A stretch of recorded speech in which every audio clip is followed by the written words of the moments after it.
नमस्कार, grand news network में आप सभी का स्वागत है और मैं हूं आपके साथ सीमा। चलिए अब एक नजर डाल लेते हैं आज के बुलेटिन की खास खबरों की ओर। खबरों में आगे बढ़ने से पहले एक नजर आज की हेडलाइंस पर।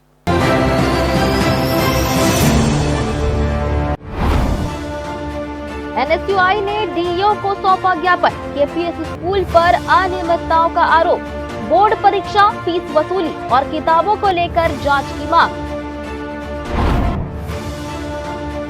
चना डोंगरी में बिजली कटौती से ग्रामीण परेशान, 4 से 5 घंटे ही मिल पा रही है बिजली, आंदोलन और चक्का जाम की चेतावनी। मोपका सब स्टेशन में मेंटेनेंस कार्य के चलते बिजली सप्लाई रही प्रभावित, सुबह 9 बजे से दोपहर 3 बजे तक बिजली आपूर्ति बंद। और नशे के काले कारोबार के खिलाफ पुलिस की बड़ी स्ट्राइक, सगी बहनें गिरफ्तार, नाम बदलकर बेच रही थी गांजा।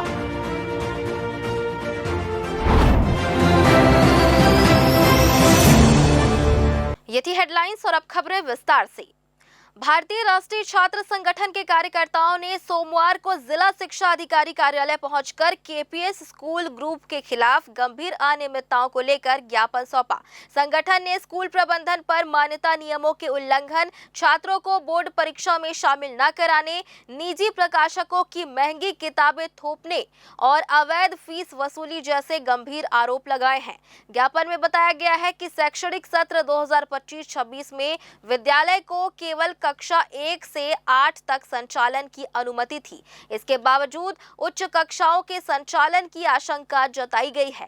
साथ ही कक्षा 5वीं और 8वीं की सीजी बोर्ड परीक्षा अनिवार्य होने के बावजूद विद्यार्थियों को इसमें शामिल नहीं किए जाने का भी मुद्दा उठाया गया।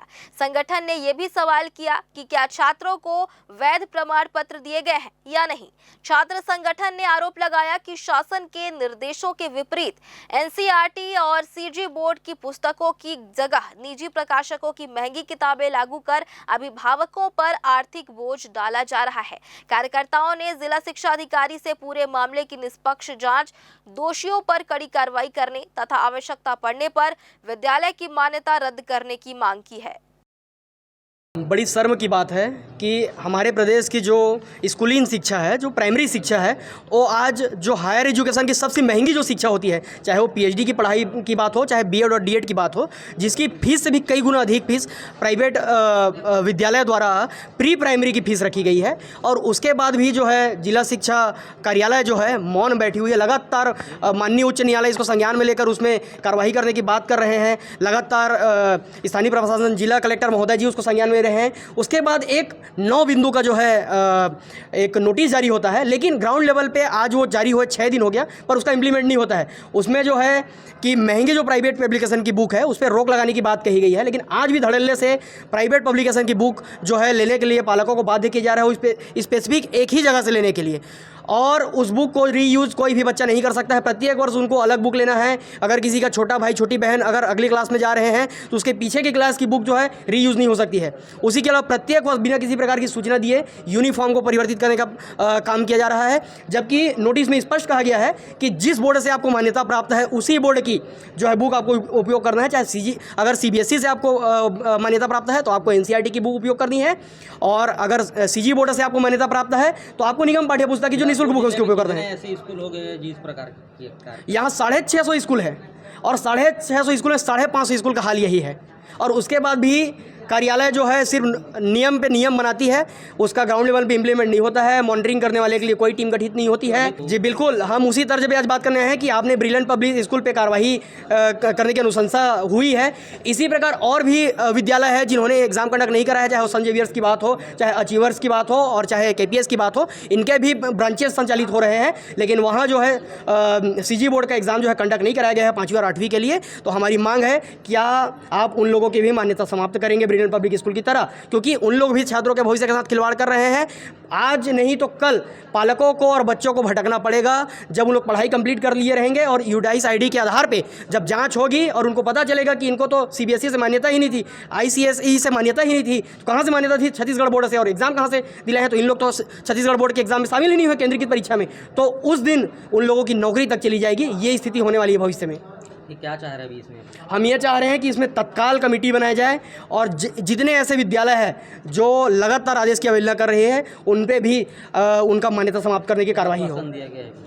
अभी अधिकारी अंदर बात कर रहे हैं, जो है कार्यालय प्रमुख जो जिला शिक्षा अधिकारी महोदय जी वो छुट्टी पे है, घर पे उनका गमी की बात है वो पता चली है। तो हमारा कहना ये है कि हम सिर्फ आश्वासन लेके नहीं जाएंगे, हमको सुनिश्चित किया जाए कि इस पर कार्रवाई होगी, कमेटी बन रही है, उसके बाद हम यहाँ से उठे। जी, मांगे पूरी नहीं होगी तो हम यहाँ उग्र आंदोलन करेंगे, तालाबंदी करेंगे, क्योंकि ऐसे कार्यालय की कोई आवश्यकता नहीं है। और उसके अलावा माननीय न्यायालय का भी हम शरण लेंगे। जी, पिछले हम लोग एक हफ्ते से जिला शिक्षा अधिकारी से अवगत कराया जा रहा है कि इन सारी समस्याओं को लेके उनके द्वारा एक नोटिस भी निकाला गया और सारे जितने भी महाविद्यालय हैं उतने में भेजे गए हैं। पर इनके नोटिस और इनका जो आदेश है उनका अवहेलना करके जितने भी प्राइवेट स्कूल हैं ये उसका किसी भी प्रकार से मापदंड पूरा नहीं किया जा रहा है। इसमें हम लोग कार्रवाई चाह रहे हैं, जो आदेश निकाले हैं उन आदेश में ही आलम किया जाए, और अगर जो कि नहीं करता है तो 1 सप्ताह के भीतर हमारे NSUI और हमारी टीम के द्वारा उग्र आंदोलन किया जाएगा। NSUI के जो पदाधिकारी हैं वो आज आए हुए हैं और उनके द्वारा मांग की जा रही है कि ऐसी शालाएं जो कि CBSE से मान्यता प्राप्त नहीं है और वो वर्तमान में NCERT का पाठ्यक्रम चला रही हैं, इनके ऊपर क्या कार्रवाई होगी। तो सबसे पहले तो हम इनके नोडल अधिकारी को एक पत्र लिखें और पत्र में यह जान लें कि कौन कौन से ऐसे शालाएं हैं जो कि वर्तमान में CBSE से अनुमोदित नहीं होने के बावजूद भी यदि हमारे छत्तीसगढ़ शासन की जो केंद्रीकृत परीक्षा हुई है उसमें नहीं बैठे हैं, ऐसी कौन कौन सी शालाएं हैं और किन कारणों से नहीं बिठाया गया है, इसको भी हम एक बार जान उनके लें। द्वारा नाम दे करके भी शिकायत की गई है? नहीं, जो नाम दिए हैं तो हम उनके ऊपर पत्र लिखकर पहले जानकारी और उसकी जांच तो करें जी। लेकिन वर्तमान में सीधे किसी के ऊपर बिना किसी की जांच किए, बिना किसी उसके आधार पर हम कोई कार्यवाही नहीं कर सकते। जांच के बाद तो क्या सबसे कार्रवाई की जाएगी? जांच होगी, उसके बाद जो माने नियमानुसार होगा वो कार्यवाही की जाएगी। जो उसके उनमें होगा कि भाई इसकी ये सज़ा है, वो सज़ा के अनुसार कार्यवाही की जाएगी। यहाँ बताना कि भाई क्या कार्यवाही की जाएगी वो तो नियमानुसार होगा।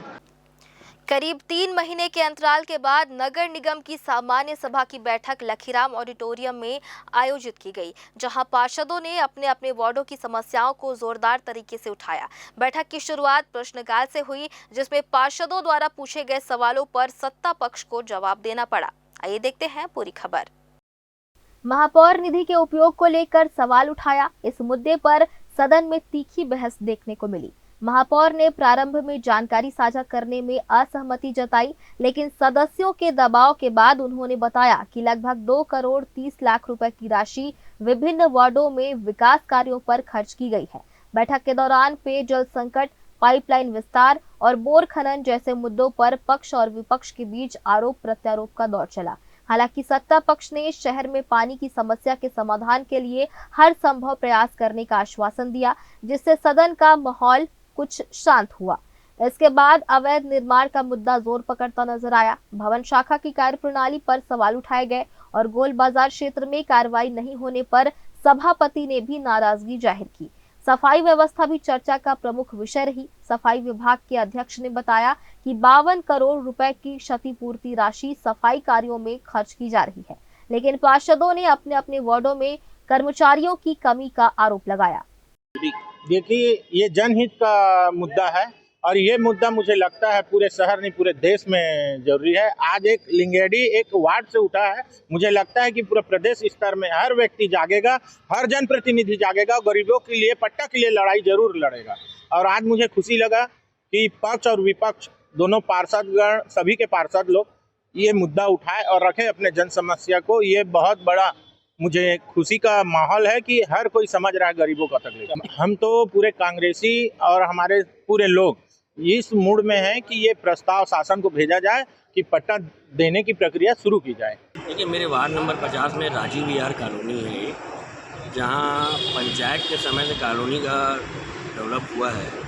वहाँ अभी ये इसके पहले कांग्रेसी पार्षद थे, उन्होंने किसी भी प्रकार का काम नहीं कराया है। मैं लगातार आयुक्त महोदय और शासन प्रशासन से मांग रखते आ रहा हूँ कि मेरे वार्ड में नाली निकासी की समस्या है और इसके लिए मैंने निगम आयुक्त को पत्र भी दिया है, एस्टीमेट भी दे दिया है। खाली आश्वासन दिया जा रहा है कि मैं बनाऊंगा, बनवाऊंगा, करवाऊंगा। समस्या इतनी विकराल है कि लोगों के घरों में पानी घुस रहा है, नाली जैसी कोई वहाँ निकासी का सुविधा नहीं है। और इसीलिए मैंने ये सदन में आज बात रखी है कि अगर बरसात के समय तक से पहले अगर निर्माण नहीं होता तो बरसात के लिए वहाँ पे नाव की व्यवस्था की जाए। जनता कितनी परेशान है शहर की। 1 साल की उपलब्धि महापौर जी की क्या है? बजबजाती नाली, गंदा पानी, सड़ी हुई पाइपलाइन, मच्छर जो आपको 1 घंटा भी चैन से बैठने ना दे। सोने की तो बात दूसरी है। लोग परेशान हैं और जब भी इनसे बात करो हम चर्चा करेंगे तो ये कब होगी चर्चा? 5 साल बाद। मतलब अतिक्रमण वाली बात। आप अतिक्रमण करने वालों को जो 5-5 मंजिल की बिल्डिंग बना रहे हैं, आप उनकी बिल्डिंग क्यों नहीं तोड़ रहे हो? अवैध निर्माण को आप छोटे छोटे बेचारे गरीबों के ठेले में से पूरी सब्जी चुरा के छीन कर ले जा रहे हो।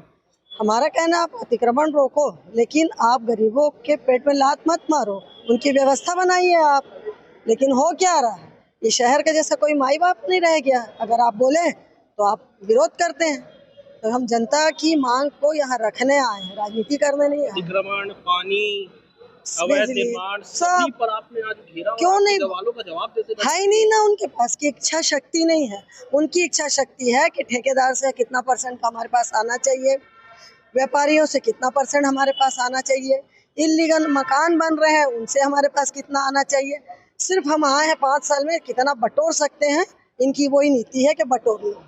आप किस तरह से निदान किया जाएगा उनका? निश्चित तौर पे हमारे सभी जो जोन कमिश्नर हैं, आयुक्त जी हैं और भवन शाखा प्रभारी जी हैं, सभी के माध्यम से जहां भी अवैध प्लाटिंग का मामला आता है निश्चित तौर पे उन पर कार्रवाई किया जा रहा है और त्वरित कार्रवाई किया जा रहा है। खास तौर पर हम बात करें तो अभी जो गोल बाजार का मुद्दा उठा, त्रिपुरा क्षेत्र में जो अवैध निर्माण है उसका मुद्दा उठा। अवैध निर्माण को लेकर लगातार शिकायतें आ रही हैं, बिल्डिंगें बन जाती है और नगर निगम के अधिकारियों को पता नहीं होता। ऐसी बातें सामने आ रही है। आपका विभाग है, कुछ कसावट लाने की आप नहीं, निश्चित तौर पे कसावट आएगी और बहुत जल्द उनके ऊपर कार्रवाई किया जाएगा। आप ध्यान दे रहे हैं अपने बिल्कुल विभाग में बिल्कुल कि अधिकारियों को भरोसे छोड़ दिया? नहीं, बिल्कुल ध्यान में।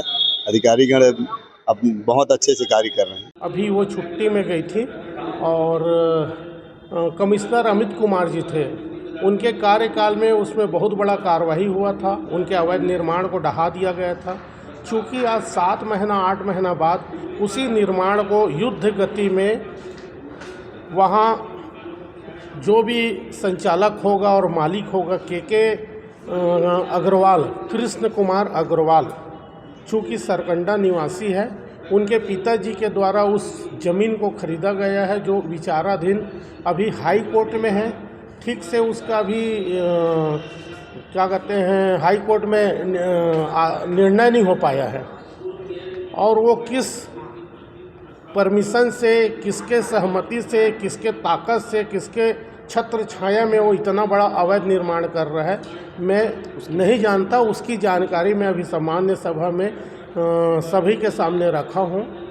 उसमें आयुक्त साहब भी थे, पूरे हमारे सदन के जितने पार्षद हैं सब वहाँ पर उपस्थित थे और उसको इतने युद्ध गति में काम कर रहा है कि आने वाले, मेरे को लगता है 15 दिन के अंदर वो उद्घाटन ना हो जाए और उद्घाटन के बाद कोई भी चीज़ बनने के बाद तोड़वाने में बहुत समस्या जाता है। अभी बन रहा है उसी में उसको रोकवा दिया जाए तो बहुत अच्छी बात है। आज नगर निगम के सामान्य सभा में देवरी खुर्द के प्रमुख मुद्दे जो प्रधानमंत्री आवास और पट्टा को लेकर के है।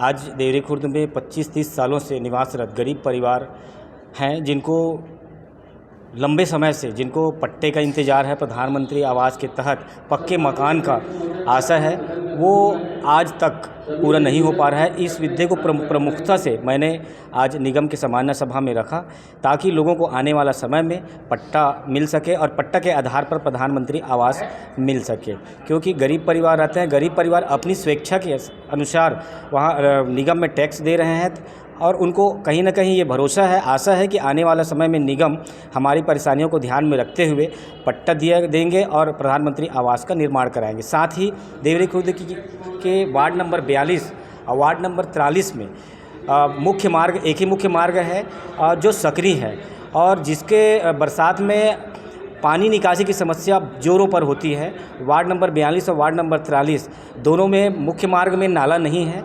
आने वाला समय में दोनों तरफ मुख्य नाला निर्माण किया जाए और रोड को चौड़ीकरण किया जाए और दोनों तरफ लाइट की व्यवस्था किया जाए। ये मांगे जो हैं प्रमुखता से मैंने आज नगर निगम के सामान्य सभा में रखी। और रेलवे क्षेत्र आने वाले दिनों में बरसात के समय में घुटने तक का पानी भर जाता है। वहाँ FCI गोदाम है और गोदाम में पूरा अनाज भरा रहता है। इसके पूर्व में भी 2 बार हमने DRM साहब से मुलाकात की महापौर के साथ में, लेकिन उसका निर्णय अभी तक कुछ नहीं निकला। इसीलिए मैं आज सदन में इस बात को उठाया हूँ कि रेलवे के द्वारा नाली का निर्माण कराया जा रहा है, वहाँ नगर निगम क्षेत्र का नाला को जोड़ने नहीं दिया जा रहा है। तो मैंने आयुक्त महोदय से, महापौर महोदय से और अध्यक्ष महोदय से निवेदन किया है कि रेलवे को बोल के उस नाला को जल्द से जल्द बरसात के पूर्व जोड़वाया जाए, और अगर रेलवे जोड़ने नहीं देता है नाला तो रेलवे का भी पानी नगर निगम क्षेत्र के अंदर आता है और इसको तत्काल रेलवे का पानी को नगर निगम क्षेत्र में आने से रोका जाए। सदन में जिस तरीके से हमने बात रखा कि क्या होना चाहिए, मेरे वार्ड की जो समस्या प्रमुख रूप से है वह है जो कचरा डंपी के क्षेत्र जो है वो असामाजिक तत्व के द्वारा या निगम कर्मी के द्वारा आग लगा सके, और आग लगाने के बाद जब अग्निशमन न्यायालय को फ़ोन किया जा रहा है तो उठाते तो जरूर है लेकिन आते नहीं। अब वो धुआं 4 दिन 5 दिन तक लगातार सिर्फ मेरे वार्ड बस में नहीं, पूरे मंगला क्षेत्र में पंखा के माध्यम से, कूलर के माध्यम से घरों में घुस रहे हैं। लोग जो बीमार हैं वो तो मर ही रहे हैं, लेकिन जो बीमार नहीं है वो भी अस्थमा दमा रोगी हो रहे हैं। तो उस समस्या के निदान के लिए मैंने सामान्य सभा में आवाज़ उठाई है, और मुझे उम्मीद है कि आयुक्त सर मेरी बातों पर संज्ञान लेते हुए निश्चित रूप से यदि आग लग जाती है तो तत्काल अग्निशमन को भेज के दमकल के माध्यम से उसको बुझा के लोगों को खाना दिलाएंगे। अंत में आवासीय पट्टा और प्रधानमंत्री आवास योजना से जुड़े प्रस्तावों पर चर्चा हुई, जिस पर सभी पार्षदों ने सहमति जताई। कुल मिलाकर बैठक के दौरान पानी, सफाई, अतिक्रमण और अवैध निर्माण जैसे मुद्दों ने सदन का माहौल गरमाए रखा, लेकिन समस्याओं के समाधान का भरोसा भी दिलाया। ग्रैंड न्यूज के लिए गोलू कश्यप की रिपोर्ट।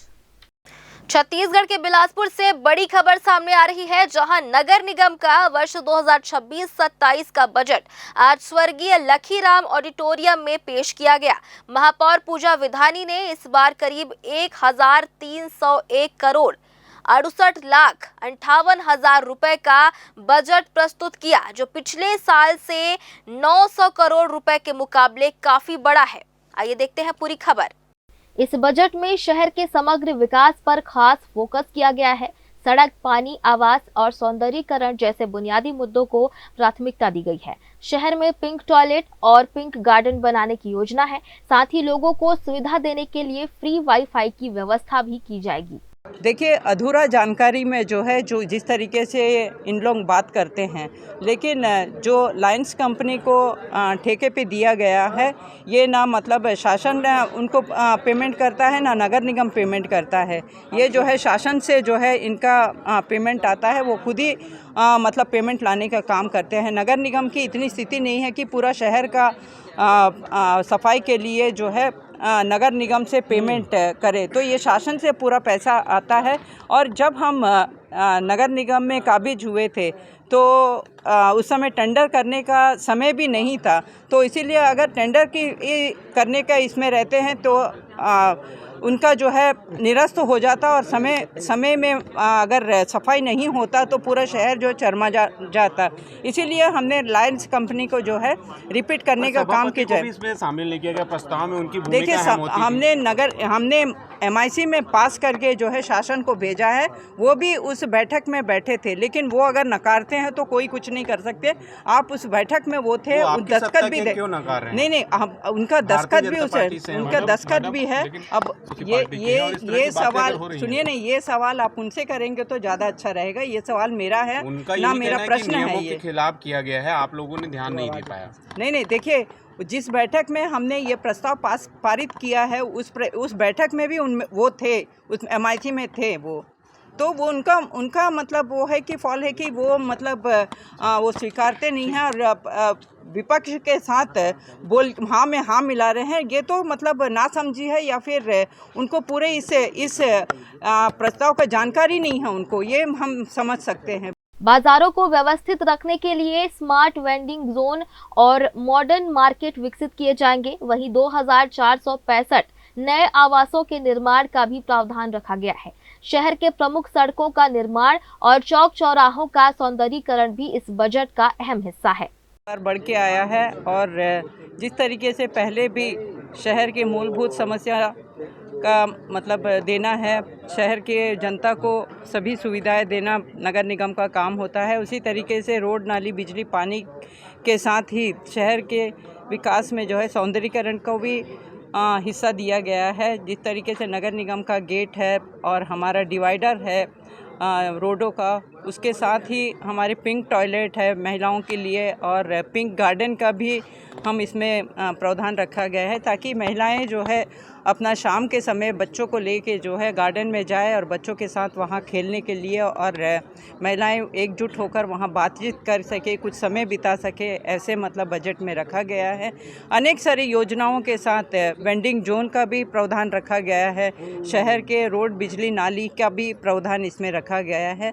तो एक समावेशी बजट है और पूरा इस बजट में जो है विकास के साथ सौंदर्यीकरण को भी ध्यान में रखा गया है और लोगों को सुविधा को भी ध्यान में रखा गया है। विपक्ष है और कांग्रेस है विपक्ष में, तो विपक्ष तो बोलते रहेगा, लेकिन पिछले बजट में आप भी देख रहे हैं बजट के ऊपर हमने काम किया है।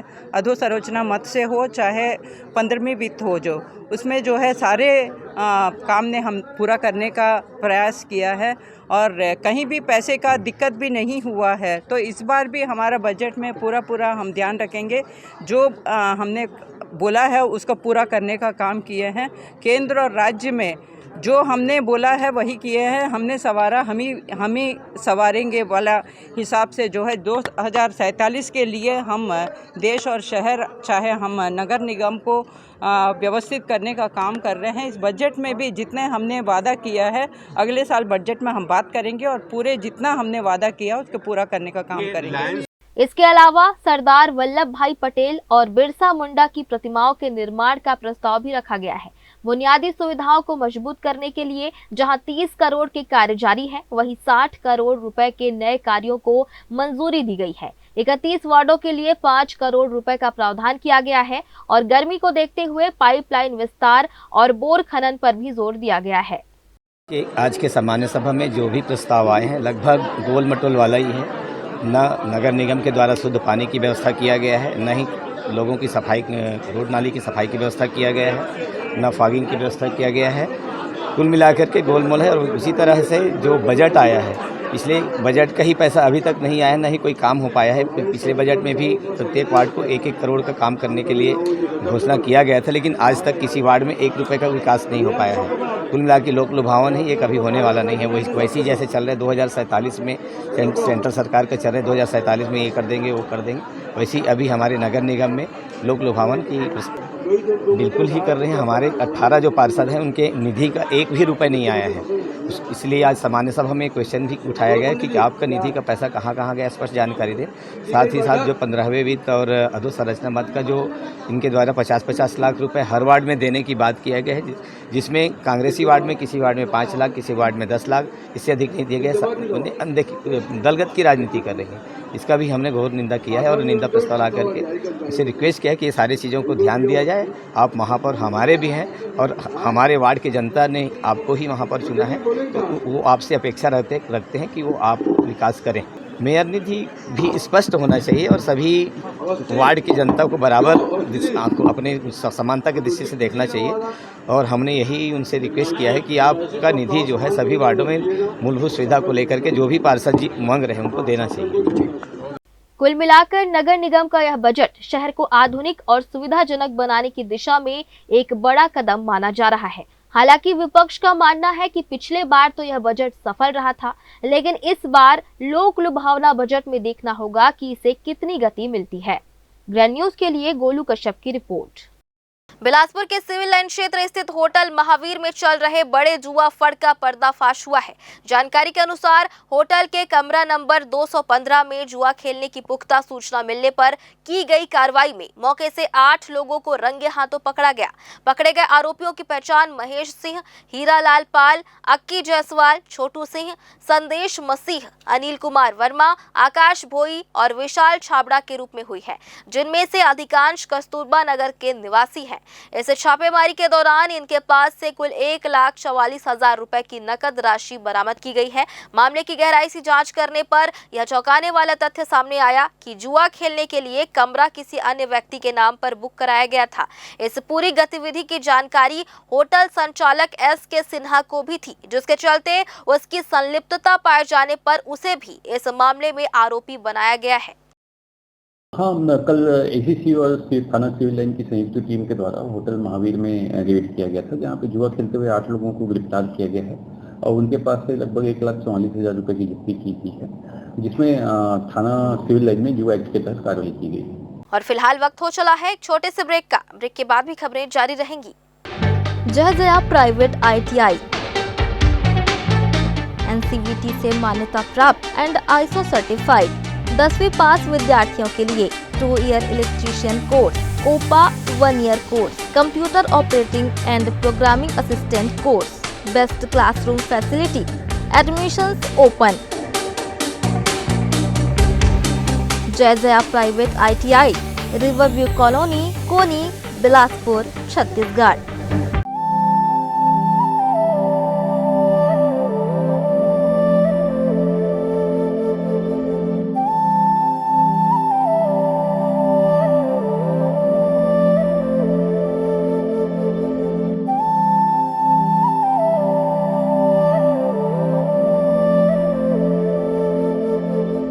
ब्रेक के बाद आप सभी का स्वागत है।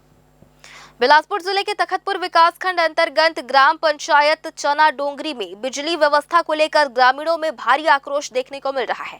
गांव में अवैध रूप से लाइन कटौती किए जाने का आरोप लगाया गया है, जिससे करीब 1500 कनेक्शन प्रभावित हो रहे हैं। ग्रामीणों का कहना है कि गांव में चोर भट्टी उपकेंद्र से बिजली आपूर्ति होती है, लेकिन उपकेंद्र पर अत्यधिक लोड होने के कारण बार बार फीडर बंद कर दिया जाता है।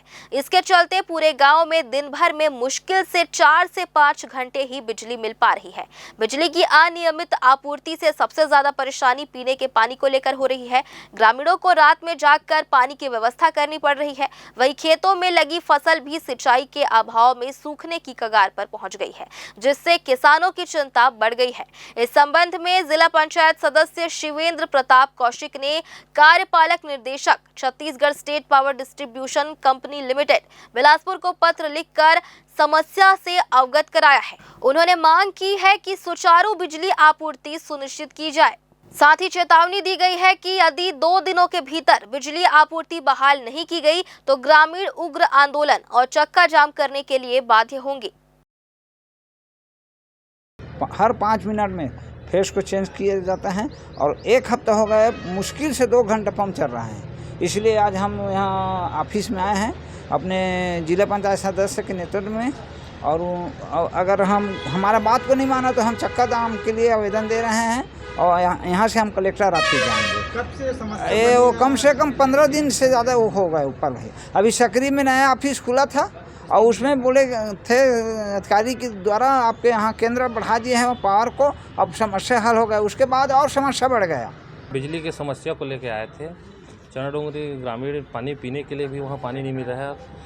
बार बार वहाँ फेस को उल्टा कर दिए जाते हैं, जिससे किसके द्वारा किया जाता है? ऑपरेटर के द्वारा किया जा रहा है। वहाँ बात करने पे ये बोला जाता है वहाँ लोड नहीं लिया जा रहा है, नाम से फेस चेंज किया जा रहा है करके। उसी के संदर्भ में आज आए थे हम लोग यहाँ मिलने ऑफिस। सरकार सर थे, उनसे मिले। जांगड़े जी से आए थे, जांगड़े जी नहीं थे, लोरमी के उसमें हैं, दौरे में हैं।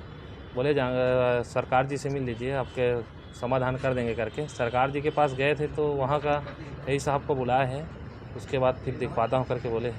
कहाँ शिकायत की होगी? अभी हम यही है, यहाँ से फिर कलेक्टर जाएंगे। अगर 2 दिवस के अंदर में हमारा लाइट का पूर्ण रूप से नहीं आएंगे तो सड़क या जाम करेंगे या तो फिर आंदोलन करेंगे। ये समस्या कब से बनी हुई है? लगभग 15 रोज से 1 तारीख से समस्या है। सकरी में क्या बोलता है डी ऑफिस खुला है। उसके बाद वहाँ बोले 2-3 दिन में आप लोग का पूर्ण रूप से सुचारू रूप से लाइट मिलना चालू हो जाएगा करके, लेकिन 1 हफ्ते से तो अभी और बहुत ज़्यादा ही समस्या है। छत्तीसगढ़ के बिलासपुर स्थित जूना बिलासपुर के कतियापारा इलाके में आज उस वक्त हड़कंप मच गया जब एक घर के किचन में खाना बनाने के दौरान घरेलू गैस सिलेंडर का पाइप अचानक फट गया। पाइप फटने के साथ ही तेजी से गैस का रिसाव शुरू हुआ, जिसने पल भर में विकराल आग का रूप ले लिया। इस भीषण हादसे के वक्त किचन में 3 महिलाएं खाना बनाने का काम कर रही थी, जो आग की लपटों की चपेट में आने से बुरी तरह झुलस गई। घर में मची चीख पुकार सुनकर बचाव के लिए दौड़े एक पुरुष सदस्य भी आग बुझाने की कोशिश में झुलस गए। स्थानीय लोगों की मदद से घायलों को तुरंत नजदीकी अस्पताल पहुंचाया गया, जहां उनका उपचार जारी है। यह पूरी घटना सिटी कोतवाली थाना क्षेत्र की है, जहां पुलिस अब मामले की जांच कर रही है कि पाइप फटने का मुख्य कारण तकनीकी खराबी थी या लापरवाही। इस घटना ने पूरे इलाके में दहशत का माहौल पैदा कर दिया है।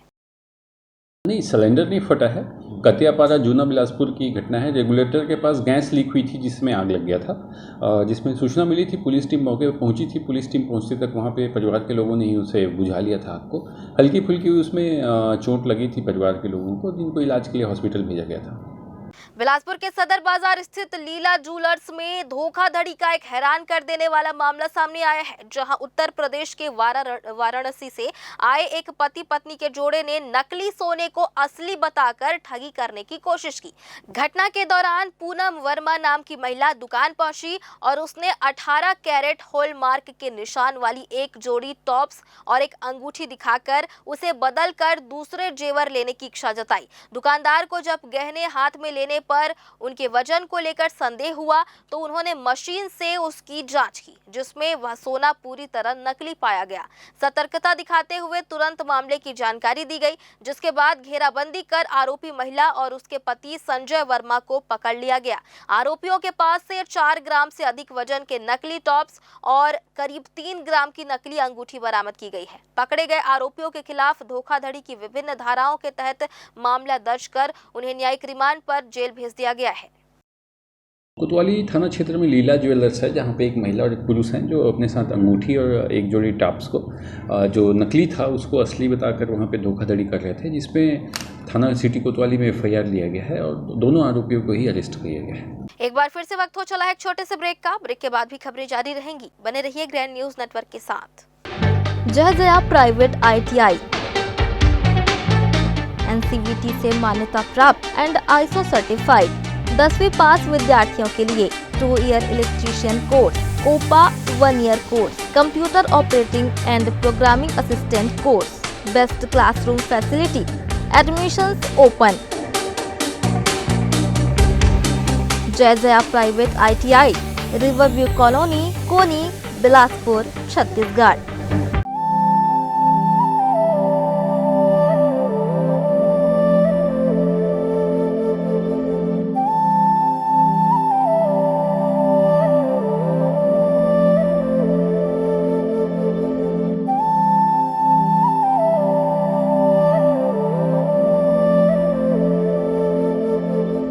ब्रेक के बाद आप सभी का स्वागत है। शहर के मोपका 220 kV सब स्टेशन में आज मेंटेनेंस कार्य के चलते बिजली सप्लाई प्रभावित रही। मोपका स्थित 220 kV सब स्टेशन में निर्धारित मेंटेनेंस कार्य के कारण आज सुबह 9 बजे से दोपहर 3 बजे तक बिजली आपूर्ति बंद रही। इस दौरान सब स्टेशन से निकलने वाली सभी 33 kV लाइनों की सप्लाई बाधित रही, जिससे आसपास के कई क्षेत्रों में बिजली बंद रही। बिजली विभाग के अनुसार यह मेंटेनेंस कार्य आवश्यक सुधार और सिस्टम को बेहतर बनाने के लिए किया जा रहा है। विभाग ने लोगों से सहयोग और असुविधा के लिए खेद व्यक्त किया है। बिलासपुर के नेशनल हाईवे 49 पर रील बनाने के जुनून में युवाओं द्वारा अपनी और दूसरों की जान जोखिम में डालने का एक गंभीर मामला सामने आया है। लाल खदान मस्तूरी मुख्य मार्ग पर स्थित इस व्यस्त हाईवे के बीचों बीच कुछ युवकों ने बेखौफ होकर अपनी मोटरसाइकिलें खड़ी कर दी और यातायात बाधित करते हुए जमकर हुड़दंगबाजी की। सोशल मीडिया पर तेजी से वायरल हो रहे इस वीडियो में साफ देखा जा सकता है कि जिस वक्त ये युवक वीडियो शूट कर रहे थे, उस समय सड़क पर वाहनों का आवागमन लगातार जारी था। रील बनाने की इस सनक के कारण न केवल यातायात नियमों की सरेआम धज्जियां उड़ाई गई, बल्कि तेज रफ्तार वाहनों के बीच एक बड़े हादसे की आशंका भी बनी रही। स्थानीय नागरिकों में इस घटना को लेकर गहरा आक्रोश है और वीडियो वायरल होने के बाद अब पुलिस की कार्यप्रणाली पर भी गंभीर सवाल खड़े हो रहे हैं कि आखिर मुख्य मार्ग पर इस तरह की अराजकता कैसे संभव हुई। फिलहाल पुलिस प्रशासन ने मामले का संज्ञान लेते हुए वीडियो के आधार पर युवकों की पहचान शुरू कर दी है। लेकिन ये घटना इस बात की ओर इशारा करती है कि सोशल मीडिया पर चंद लाइक्स पाने की होड़ लोगों की सुरक्षा और कानून के डर पर भारी पड़ती नजर आ रही है। ऐसे में अब देखना ये होगा कि पुलिस इन हुड़दंगियों पर कितनी सख्त कार्रवाई करती है, ताकि भविष्य में कोई और हाईवे पर इस तरह का जानलेवा स्टंट करने का साहस ना कर सके। बिलासपुर स्थित सिविल लाइन थाना क्षेत्र के अंतर्गत आने वाली जरहा भाटा मिनी बस्ती में एक 35 वर्षीय युवक द्वारा खुदकुशी की कोशिश का रोंगटे खड़े कर देने वाला मामला सामने आया है। प्राप्त जानकारी के अनुसार युवक पिछले कुछ समय से मानसिक रूप से अस्वस्थ था और 10 अप्रैल की सुबह से ही शैतान मार रहे हैं जैसी बातें कहकर घर में हंगामा कर रहा था। परिजनों ने स्थिति बिगड़ती देख उसे डॉक्टरी इलाज के बजाय झाड़ फूंक के लिए ले गए, जहां उसे लौटने के बाद वह कुछ समय के लिए शांत होकर सो गया था। लेकिन अगले दिन सुबह करीब 11 बजे उसकी मानसिक स्थिति फिर से बिगड़ गई और उसने अचानक घर में रखे आईने को तोड़ दिया। आवेश में आकर युवक ने कांच के धारदार टुकड़े से अपने पेट पर जोरदार वार कर खुद को गंभीर रूप से घायल कर दिया, जिससे उसका पेट फट गया। घटना के बाद घर में कोहराम मच गया और आनन फानन में खून से लथपथ युवक को परिजनों द्वारा सिम्स अस्पताल में भर्ती कराया गया। वर्तमान में डॉक्टरों ने युवक की हालत को स्थिर बताया है। वहीं पुलिस ने इस आत्मघाती कदम की सूचना मिलते ही मामले की छानबीन और जांच शुरू कर दी है। अच्छा। तो पहले वो पागल जैसे ऐसे करत रही, हाँ। फिर बोल रही से हाँ। मेरे पाछू मार है शैतान। अच्छा। मेरे पाछू में जो है मोटरसाइकिल में जा रहा है, अच्छा। मार रहे घींच को मेरे खून हो गया है, मेरे को छाती को मार रहे, पीठ को मार रहे, से कैसे करत रही तो ओला वहाँ लगे रहे कुकुआल पठाऊ मुगला जी से कुकुआ के लाए हम। अब लाए हैं तो ऐसे तो थोड़ा से खाई से अक्का ना भात। अब मैं कहता चल बढ़िया है, ऐसे सोए रही से बादवट में सोए रही से। अब तिहला हुआ फिर चालू हो गई मोल मारा थी काटा थी कहीं। हाँ अब एकदम ये कस हो गई पागल कस हो गई तिहला। अब कांच ला फोड़ दी सला, अब फोड़ के तिहन मार दी नहाल चल दिन घर हो गए सुनना। हाँ। एक बार फिर से वक्त हो चला है एक छोटे से ब्रेक का। ब्रेक के बाद भी खबरें जारी रहेंगी, बने रहिए ग्रैंड न्यूज नेटवर्क के साथ। जहजया प्राइवेट ITI NCVT से मान्यता प्राप्त एंड ISO सर्टिफाइड 10वीं पास विद्यार्थियों के लिए 2 year electrician course, COPA 1 year course, computer operating and programming assistant course, best classroom facility, admissions open. Jayjaya private ITI, Riverview colony, Koni, Bilaspur, Chhattisgarh.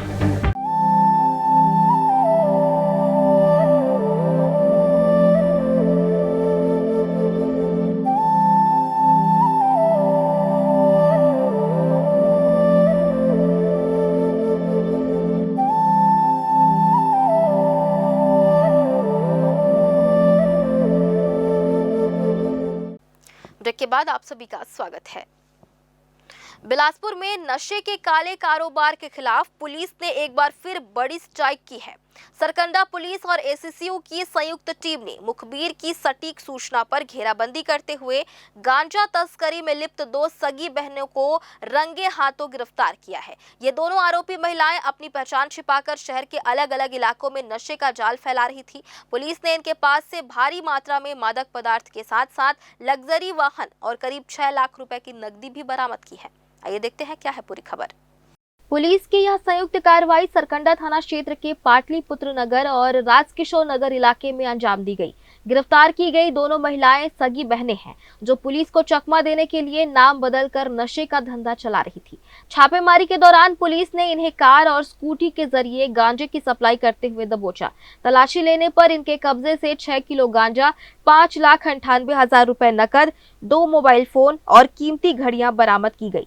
जब्त किए गए गांजे, वाहनों और नकदी की कुल कीमत लगभग 15,78,000 रुपए आंकी जा रही है। बिलासपुर पुलिस लगातार नशे के विरुद्ध कार्रवाई कर रही है। पुलिस को एक सूचना मिली कि राजकिशोर नगर में एक पाटलिपुत्र नगर है, जहां पर 2 महिलाएं, जो दोनों बहनें हैं, मानसी केवट और सुदामा केवट, नशे का व्यापार कर रही हैं, गांजा की बिक्री करती हैं। पुलिस ने जब रेड की कार्रवाई की तो उनके पास से गांजा बरामद हुआ जिस पर पुलिस ने NDPS एक्ट के तहत कार्रवाई की। इसके अतिरिक्त इनके पास करीबन 5,98,000 रुपये कैश, कुछ महंगी घड़ियाँ और एक कार और स्कूटी भी पुलिस ने इनके पास से जब्त की है, जिसे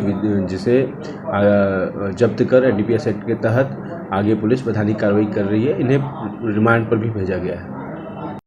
पूछताछ में यह चौंकाने वाला खुलासा हुआ है कि ये महिलाएं नशे की अवैध कमाई से ही वाहन खरीदती थीं और फिर उन्हीं का इस्तेमाल तस्करी के लिए करती थीं। पुलिस रिकॉर्ड के मुताबिक इन दोनों बहनों के खिलाफ पहले भी NDPS एक्ट के तहत गंभीर मामले दर्ज है, जिससे साफ है कि ये पुराने और आदतन अपराधी हैं। फिलहाल सरकंडा पुलिस ने दोनों के खिलाफ मामला दर्ज कर उन्हें जेल भेज दिया है। ज़ेन न्यूज के लिए कैमरामैन अमर ध्रुव के साथ मनीष पाल की रिपोर्ट।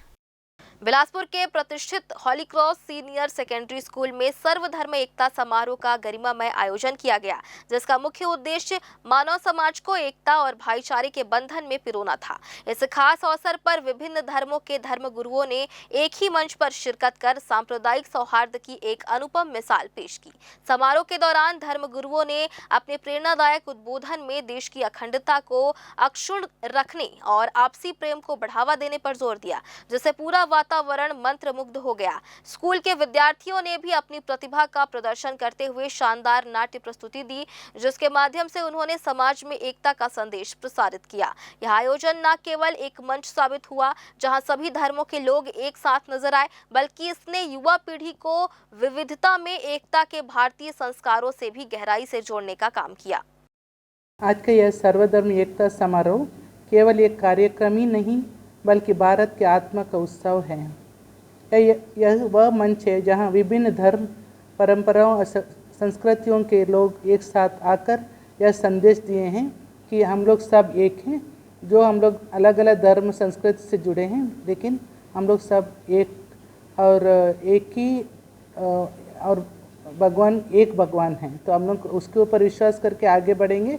और ये होली क्रॉस स्कूल में यह आयोजन किया है, ये कार्यक्रम, ताकि सब बच्चों को और सबको ये मैसेज जाए कि हम लोग सब एक हैं। और आगे भी होली क्रॉस स्कूल में एक कार्यक्रम जारी रखेंगे। लौह पुरुष सरदार वल्लभ भाई पटेल की 150वीं जयंती के पावन अवसर पर पुलिस ने एक अनूठी पहल की है। अक्सर बच्चों के मन में पुलिस को लेकर एक डर या जिज्ञासा होती है, जिसे दूर करने के लिए आज पुलिस की पाठशाला का आयोजन किया गया, जिसे जिले के विभिन्न थानों, कंट्रोल रूम और यातायात मुख्यालयों में बच्चों को आमंत्रित किया गया, जहां उन्हें न केवल पुलिस की कार्यशैली से रूबरू कराया गया, बल्कि उन्हें समाज में सुरक्षा के प्रति जागरूक भी किया गया। आइए देखते हैं हमारी इस विशेष रिपोर्ट में। सरदार पटेल की जयंती के उपलक्ष्य में आयोजित इस विशेष भ्रमण कार्यक्रम के दौरान स्कूली बच्चों को पुलिस के विभिन्न अंगों जैसे डायल 112, यातायात थाना और इंटीग्रेटेड ट्रैफिक मैनेजमेंट सिस्टम यानी ITMS के बारे में विस्तार से समझाया गया। अधिकारियों ने बच्चों को बताया कि किस तरह आधुनिक तकनीक की मदद से यातायात नियमों का उल्लंघन करने वालों पर नजर रखी जाती है और आपातकालीन स्थिति में डायल 112 की टीम तुरंत सहायता पहुंचाती है। बच्चों ने कंट्रोल रूम की गतिविधियों को करीब से देखा और यह समझा कि पुलिस 24 घंटे नागरिकों की सुरक्षा के लिए किस तरह मुस्तैद रहती है। इस संवाद का मुख्य उद्देश्य बच्चों में राष्ट्रीयता की भावना जगाना और उन्हें कानून व्यवस्था के प्रति संवेदनशील बनाना रहा। लौह पुरुष सरदार वल्लभ भाई पटेल के 150वीं जयंती वर्ष के इस अवसर पर बच्चों को पुलिस के कार्यप्रणालियों को समझाने के लिए, उसके अंदर राष्ट्रीयता की भावना को विकसित करने के लिए और विभिन्न प्रकार के जो पुलिस के जो कार्यप्रणाली है उसको प्रॉपर ब्रीफिंग करने के लिए आज जो है पुलिस के विभिन्न थानों में, जिसमें विशेष करके यातायात 112 और विभिन्न जो थाने हैं, यातायात के थाने हैं, ITMS है, इन सभी जगहों पर भ्रमण कराई जा रही है। और इसके तहत बच्चों को ये बताया जा रहा है कि किस तरीके से पुलिस जो है काम करती है, किस तरीके से उसके कंट्रोल रूम्स काम करते हैं, किस तरीके से डायल 112 काम करते हैं, किस तरीके से जो ITMS है जिसके तहत जो यातायात नियमों का वायलेशन करते हैं उसका उल्लंघन किया जाता है। इस संबंध में प्रॉपर बताई जा रही है। साथ ही जो जिले के विभिन्न थाने हैं उनकी किस तरीके की कार्यप्रणाली होती है इसके बारे में समझाइश दी जा रही है। आज आदरणीय वरिष्ठ पुलिस अधीक्षक महोदय के द्वारा बच्चों को सभी सभी विभिन्न आयामों के बारे में जानकारी दी गई है और साथ ही साथ बच्चों को ये कहा गया है कि वो विभिन्न स्कूलों से आए हैं, वहाँ पर जा करके इन्हें पुनः अपने अपने स्कूलों में बताएंगे और बच्चे अब जो है एक ब्रांड एम्बेसडर के रूप में काम करेंगे। पुलिस के जितने भी कार्यप्रणालियाँ हैं, जितनी भी उनके अंदर समझ विकसित हुई है, उन सभी चीज़ों को लोगों तक बताएंगे ताकि लोगों में और पुलिस में एक जो है समन्वय स्थापित हो सके और अपराध नियंत्रण में एक मजबूती आ सके और अपराधों के प्रभावी रोकथाम और नियंत्रण में जो है सहयोग मिल सके। इस तरीके से एक पुलिस के जो विभिन्न प्रकार के जन जागरूकता वाले कार्यक्रम चल रहे हैं या अपराधियों को पकड़ने के संबंध में जो कार्यक्रम चल रहे हैं, विशेष रूप से यहाँ आदरणीय पुलिस अधीक्षक महोदय के दिशा निर्देश पर चेतना कार्यक्रम संचालित हो रही है, उन सभी में व्यापक रूप से जन सहयोग प्राप्त हो सके और जन जो है पुलिस के कार्यप्रणाली को समझ सके। पुलिस अधीक्षक के निर्देशानुसार आयोजित इस कार्यक्रम में बच्चों को पुलिस ब्रांड एम्बेसडर के रूप में तैयार किया जा रहा है। अधिकारियों का मानना है कि ये बच्चे अपने स्कूलों और घरों में जाकर पुलिस की सकारात्मक छवि और सुरक्षा नियमों का प्रचार करेंगे, जिससे समाज और पुलिस के बीच बेहतर समन्वय स्थापित होगा। अपराध नियंत्रण और प्रभावी रोकथाम के लिए चलाए जा रहे चेतना जैसे कार्यक्रमों में भी जन सहयोग की अपील की गई। इस पहल से न केवल बच्चों के मन में पुलिस का भय दूर होगा, बल्कि वे अब अपराधियों को पकड़ने और समाज में शांति बनाए रखने में एक जागरूक नागरिक की भूमिका निभाने के लिए भी प्रेरित नजर आ रहे हैं। ग्रैंड न्यूज के लिए मनीष पाल की रिपोर्ट। और फिलहाल आज के इस बुलेटिन में बस इतना ही। अगले बुलेटिन में फिर होगी आपसे मुलाकात। तब तक के लिए मुझे और मेरी पूरी टीम को दीजिए इजाजत। नमस्कार।